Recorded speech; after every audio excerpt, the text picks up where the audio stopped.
Sweeties, little ones, we talk with you. Yes, I am Kwan Yin. I am energy. Yes, these times that you are experiencing with the planet of Earth, you are integrating and you are to plant yourself completely into your own experience. As though you were planting seed into the garden, you are planting yourself into your own experience. There is no part of this experience that is separate from you. It is that the mighty I am presence is your friend. It is not needing to be anything larger than that right now. It is as though you have a safe place to go to. And now it is the adventure of moving oneself into the depths of your feelings, the depths of the part of self that has been judgmental and critical, the part of the self that is connected to your personage, the part of yourself that is connected to the one part of you that has a voice, or 10 of them in your head. You may have different voices, different moments about every situation. There's always working toward a balance, or there are dualities and polarities that take your attention. But this is a mighty time on the planet of Earth. It is a transition, and you're coming up into this solstice, and you are it. You are the sun, and you are the moon, and how are you eclipsing yourself? What is the truth of who you are? That takes you back into the mighty I am presence, yes, but the part of you that is also integrating on the physical plane here, because there are reasons that you have adjusted too long ago. And when you feel discontent now, just remember, I have already adjusted to this. I am already familiar with what is happening. And then you can take a quick look at the part of yourself that is arguing, or that is deciding to be distant or disruptive, like a small child that all of a sudden is having an out loud experience, so that the attention goes upon the child. And so your body may be doing that, but certainly your brain, your mind, your emotions, your personality, and your physiology are all having a different voice at this time. So there are lots of activities to pay attention to. But it is the mighty part of self, that is the presence, that is the oneness, that is going to be your friend through all of this. And so it's decision time, yes? What are you going to acknowledge within yourself that has held you in a position of either guilt or resentment, feeling of being less than, place where it is that you make an excuse, I cannot because. This is very, very important. And as you go into this particular transition and be through the next 3 to 4 days, realize that there is a great amount of energy available. And so in addition to the voices in your head, there are also those energies that are coming down into the fourth dimension to greet you. You have a third dimensional body, you have a fourth dimensional space field experience, and you have a fifth dimensional aspect of yourself that is in creation and co-creation. And so to use all of that and to combine yourself with these powers that you have, and to really know that you have a discipline within yourself which you have never used, and that is the almighty discipline, to focus with clear intention on the truth of your being. And that doesn't have a voice. The truth of your being is very silent. That truth that has existed with, through, around you since the beginning of your experience in separation from source is ready, willing, and able, and very, very comfortable with all the parts of yourself. You don't have to make excuses at all for that. It's not like you're having company. It is as though this part of you that has supported you and cradled you and assisted you and ushered you into a life cycle and out of a life cycle and carries your energy in between the worlds is with you.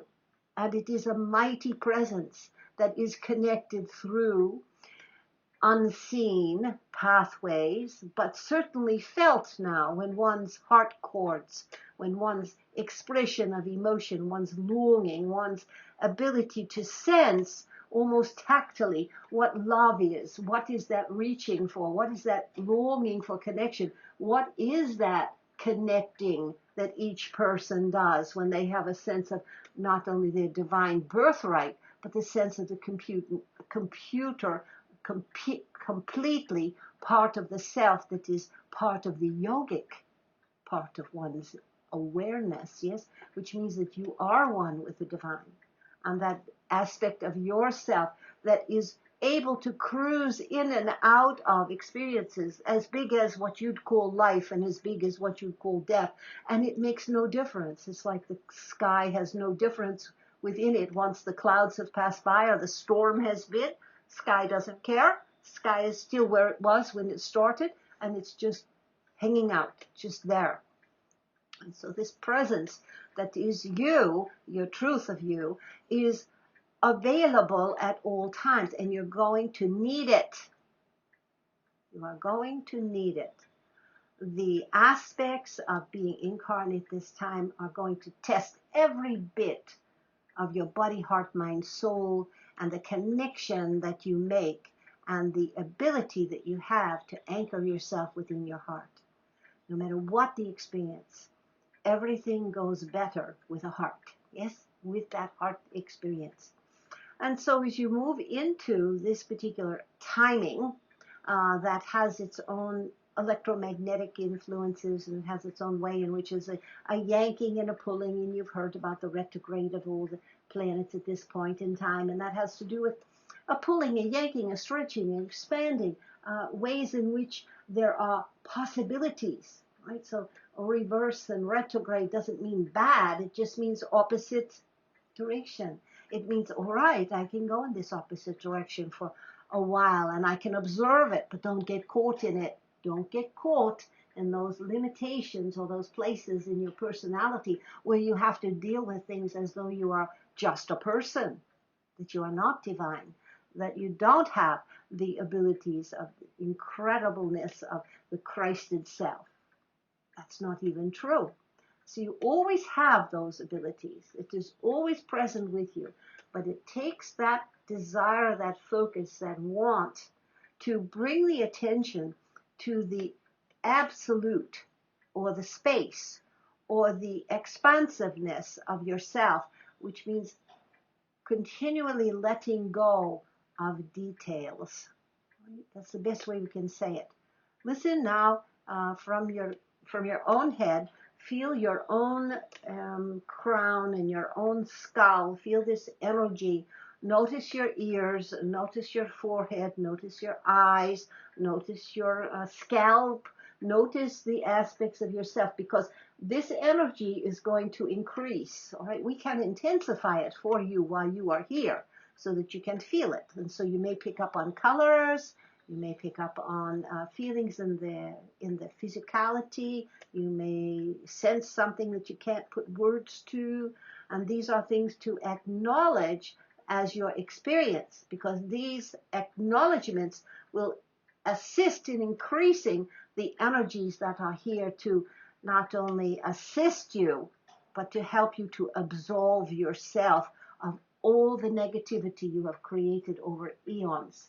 And you may have heard these words before, and you may have understood that, oh yes, this is a portal, or oh yes, this is a period of time. And we're telling you now, this is the time to bring forward into your heart those places of your psyche, those memories, those attachments, ultimately those limitations that cause your life to stay in the direction that you have been observing your whole visitation to the planet this time.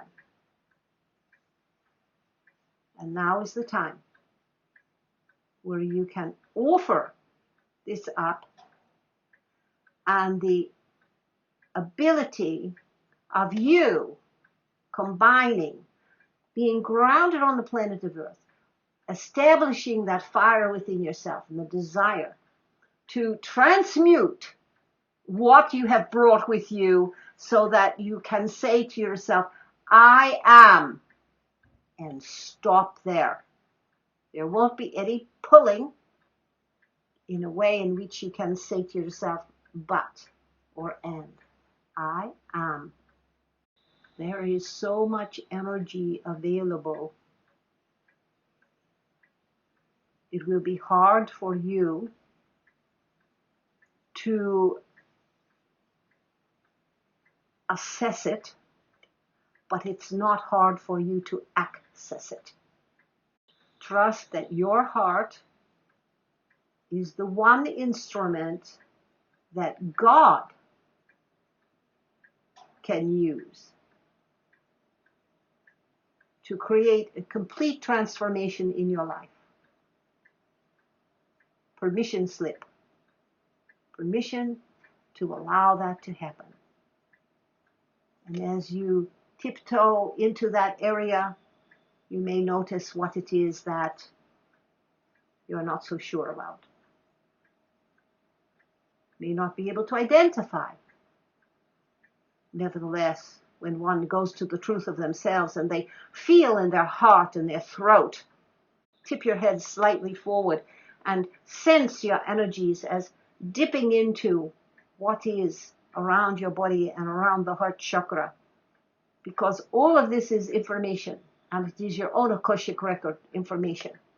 When you take charge of a particular endeavor or a particular responsibility or child or chore, then and you carry it out and you complete it, it is as though there is a weight lifted, it is as though you feel free, etc. Once you step into your own power and acknowledge in the mind, in the brain, in the thought patterns, that you have no idea what your spirit looks like or what it's up to. This is a good moment in time. And then when you acknowledge that it is so mighty and that you haven't been able to corral it or corrupt it, then you can call it in. You can call it home. Call it into your heart. Call it. Because your frequency is exactly what your soul energy is attuned to. And so it's yours to call in. And if you haven't ever called it in, if you haven't felt that connection to your own soul, then in fact you are missing a great amount of wonderful, connected, interconnected experience of truth. And this kind of truth has no words, no descriptives.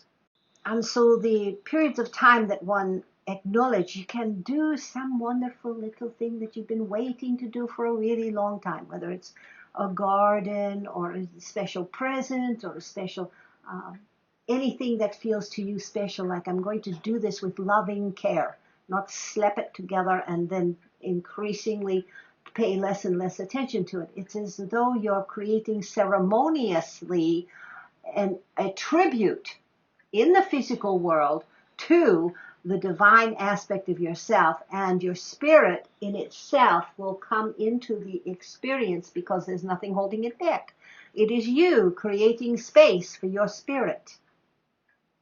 You can't have a cup and say, okay, this space has to stay out of here. And if you focus on a cup of water and you do the blessing, what have you done? You have brought your spirit in to purify, yes, and nullify, and to increase the power of the water.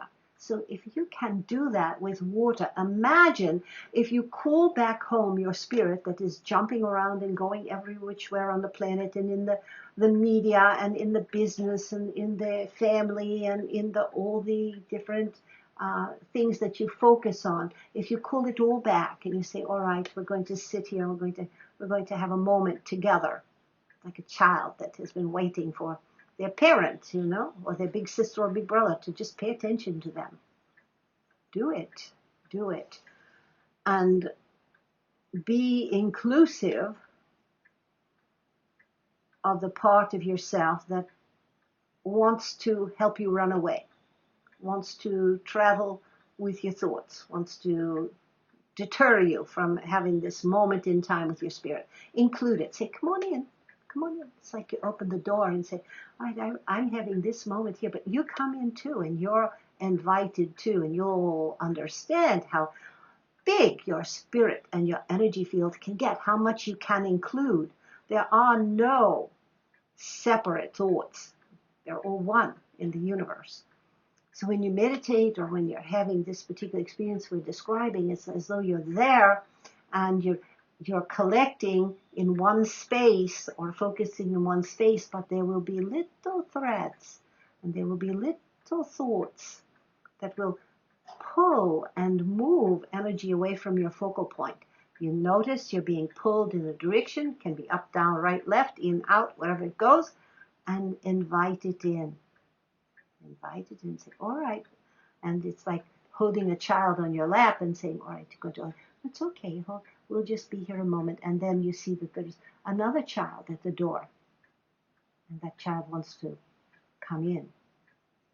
But they'll be disruptive so that they get noticed, or because they don't feel worthy of being invited in. And those are those disruptive thoughts. The ego is very tricky.